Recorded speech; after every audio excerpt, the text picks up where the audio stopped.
Бұл қатынға не болған? Астанаға кетіп, қайраттан кетіп, істеп жүрген тірлігі осы ма?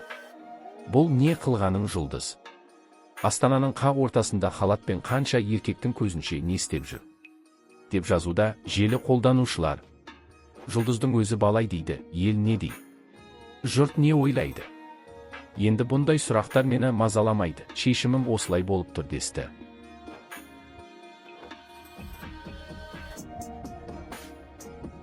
Ал бұл көрініс Жұлдыз Абдукаримованың кезекті түсірілімдерінің бірі екен. Оны кейбір адамдар дұрыс түсінбей қалғаны бар енді.